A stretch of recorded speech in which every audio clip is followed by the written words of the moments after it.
ایوب 32واں باب۔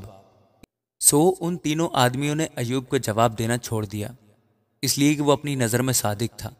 تب الیہو بن براکیل بوزی کا جو رام کے خاندان سے تھا قہر بھڑکا۔ اس کا قہر ایوب پر بھڑکا، اس لیے کہ اس نے خدا کو نہیں بلکہ اپنے آپ کو راست ٹھہرایا، اور اس کے تینوں دوستوں پر بھی اس کا قہر بھڑکا، اس لیے کہ انہیں جواب تو سوجھا نہیں، تو بھی انہوں نے ایوب کو مجرم ٹھہرایا۔ اور الیہو ایوب سے بات کرنے سے اس لیے رکا رہا کہ وہ اس سے بڑے تھے۔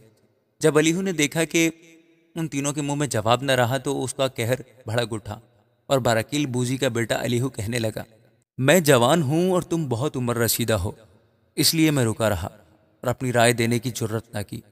میں نے کہا سال خوردہ لوگ بولیں اور عمر رسیدہ حکمت سکھائیں، لیکن انسان میں روح ہے اور قادر مطلق کا دم خرد بخشتا ہے۔ بڑے آدمی ہی عقل مند نہیں ہوتے اور عمر رسیدہ ہی انصاف کو نہیں سمجھتے، اس لیے میں کہتا ہوں کہ میری سنو، میں بھی اپنی رائے دوں گا۔ دیکھو میں تمہاری باتوں کے لیے رکا رہا جب تم الفاظ کی تلاش میں تھے، میں تمہاری دلیلوں کا منتظر رہا، بلکہ میں تمہاری طرف توجہ کرتا رہا، اور دیکھو تم میں کوئی نہ تھا جو ایوب کو قائل کرتا یا اس کی باتوں کا جواب دیتا۔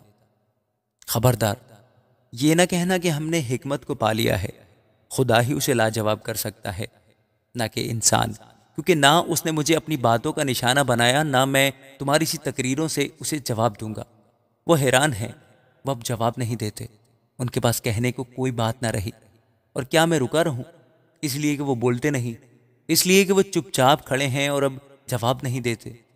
میں بھی اپنی بات کہوں گا، میں بھی اپنی رائے دوں گا، کیونکہ میں باتوں سے بھرا ہوں، اور جو روح میرے اندر ہے وہ مجھے مجبور کرتی ہے۔ دیکھو میرا پیٹ بے نکاس شراب کی مانند ہے، وہ نئی مشکوں کی طرف پھٹنے ہی کو ہے۔ میں بولوں گا تاکہ مجھے تسکین ہو، میں اپنے لبوں کو کھولوں گا اور جواب دوں گا۔ نہ میں کسی آدمی کی طرفداری کروں گا، نہ میں کسی شخص کو خوشامد کی خطاب دوں گا، کیونکہ مجھے خوشامد کی خطاب دینا نہیں آتا، ورنہ میرا بنانے والا مجھے جلد اٹھا لیتا۔ آمین۔